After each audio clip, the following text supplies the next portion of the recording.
Selective breeding shrimps is one of the easiest way to acquire high quality, very nice coloration and pattern shrimps.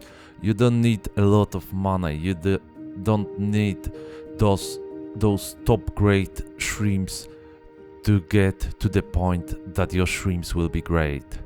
Here is a tank from 4 months ago, and as you can see, the quality of the shrimps isn't as good as you can see now. This is the quality I'm aiming for, and this is the quality that I achieved only by selective breeding those beautiful blue-balled shrimps. So if you're interested in getting better and better coloration, in getting the most beautiful shrimps you can get and you cannot afford them, this is the video for you. This is the video where I will discuss the main problems with this blue-balled pack, the main visual qualities of the shrimps that will define the future way of selective breeding this pack.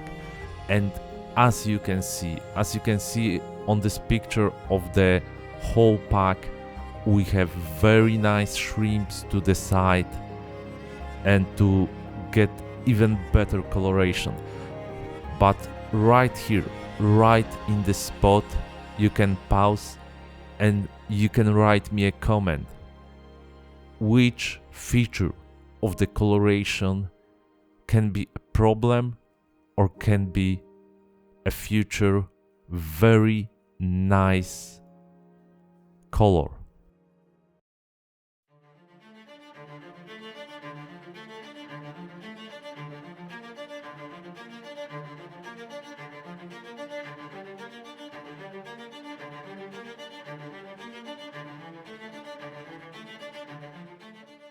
So I wonder if you have guessed the answer for the main problem with this line, and on this picture you can see the answer.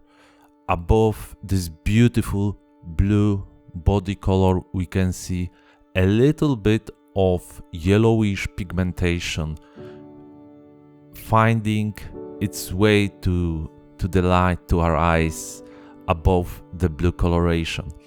And the mix of those two colors almost give us a little greenish look of the shrimps, a little green coloration.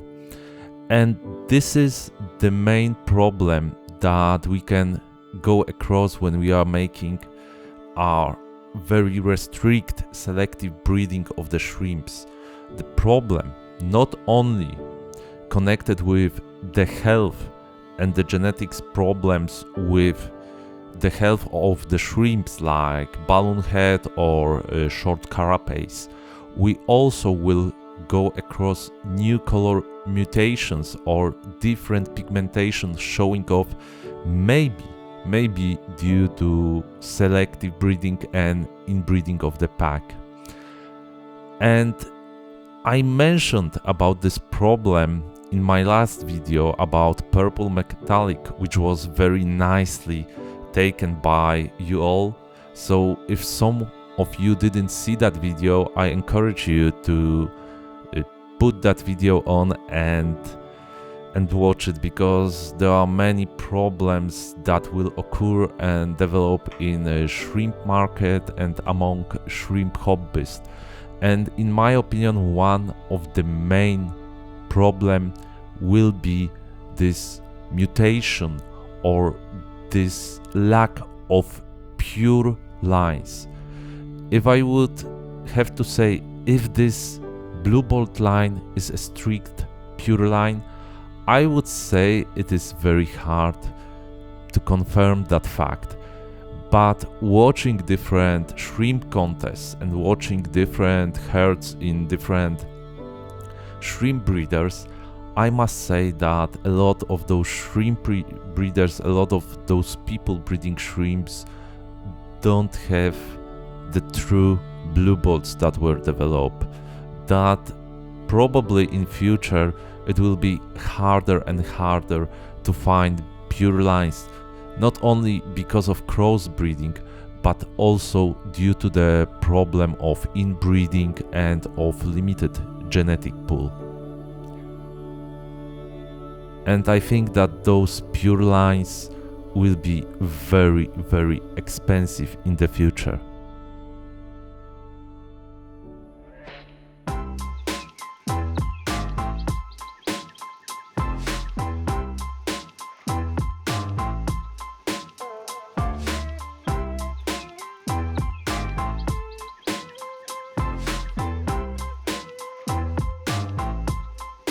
Guys, before I will get back to our discussion, I have a little idea, and this idea I would like to share with you and ask you if you would be interested in making this idea happen.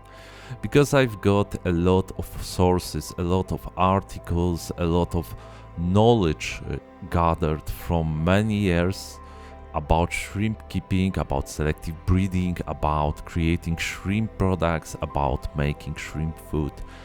And I'm thinking about making a database, an online database in which I will share that knowledge. And the easiest and fastest way to make this idea alive is using my Patreon page. Would you be interested in supporting me in my work and getting access to this type of knowledge?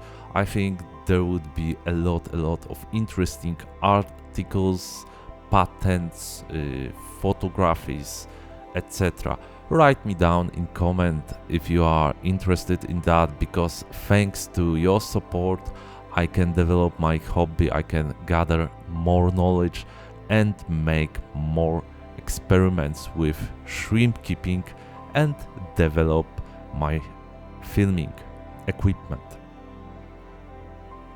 And getting back to our main topic, there is a question: should we treat this yellow pigmentation as a problem, as something that bad happened to our shrimp pack, or should we treat it as an opportunity to develop new pack? Because on one hand we want to acquire this type of blue shrimps, blue balls with deep blue coloration and no other colors appearing on the shrimp body.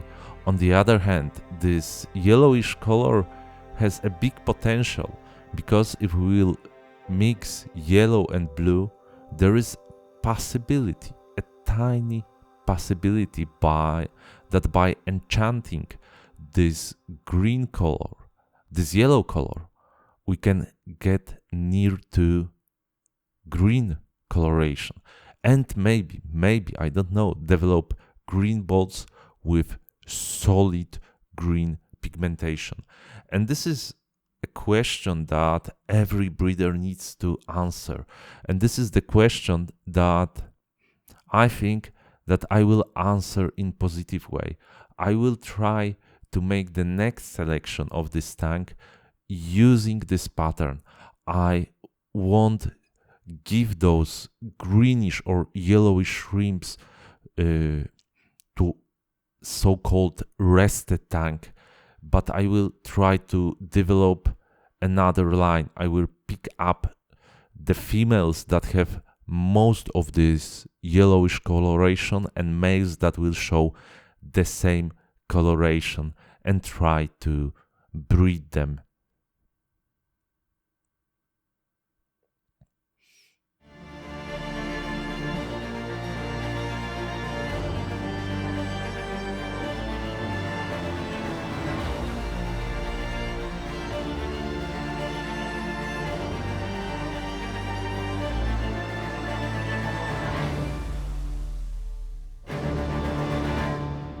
Of course, you can ask how many generation or how many years will be needed to get the whole body covered with this yellowish pigmentation. And this is very hard question, very hard to answer. I think that at least 5 or 6 maybe 3 if I have a lot of luck.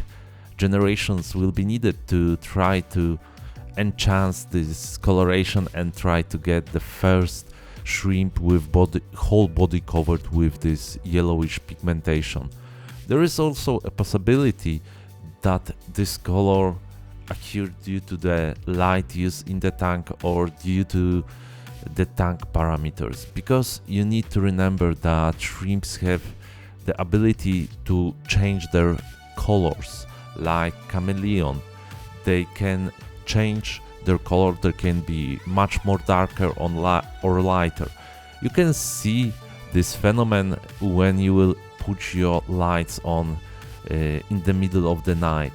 The shrimps will be very dark and they will show beautiful colors. It is especially seen among the boa shrimps or other shrimps that have very mixed genetics. The coloration will be far more different from the coloration that you will see during the day. So there's a possibility that this coloration occurs due to the water condition and the light. On the other hand, I think that I can see this color, this yellowish pigmentation, both during the day and during the night. So this pigmentation probably isn't caused by the water parameters or by the light. It is more probably caused by some sort of mutation, and it is in our hands to decide if this mutation will be enhanced or will we try to get rid of this. So for me, as I said, there will be another shrimp tank in which I will try to breed these yellowish blue balls in the tank. And the main pack, the main blue balls will remain, and I will make selective breeding that will try to get rid of most of this yellowish color. In these macro shoots you can see that it can be quite challenging, and maybe there will be needed more than one generation to reduce this effect. On the other hand, going back to the blue bolt pattern, as you can see, a lot of the shrimps will show very nice coloration, very deep and very pronounced blue color. And this is showing me that this pack can produce very nice shrimps, and maybe in future I will also acquire an even deeper blue color that shows from time to time on the young shrimps.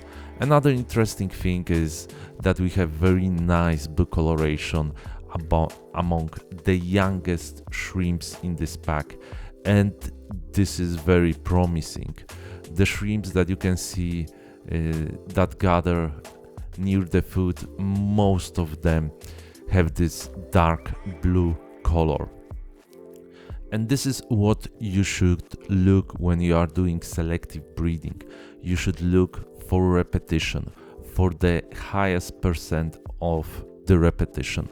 On the other hand, you need to keep this backup pack that will provide you a bit of new genetics. If you will see in your tank that there's something wrong happening, considering the health of your shrimps, if you see short carapace, if you see balloon head, this is the sign that you should consider mixing, of course, in another tank, your shrimps with the leftovers or the second herd, second pack you have in your tank. And this is very important, because if you will forget to keep some of the shrimps that will have similar very good genetics but breeding in another tank, then your whole work due to the genetics problem can go back, you can be set back many years, because you will have to bring new genetics into your tank, and this can cause a lot of problems with keeping shrimps. And this is the reason why I think that when you are keeping shrimps, it is very important not only to keep very good selective breeding in one tank, but to have a spare tank for the same pack, the same herd, but with a little difference in the genetics. This way, if you are keeping the shrimps, it can save you a lot of problems and a lot of work.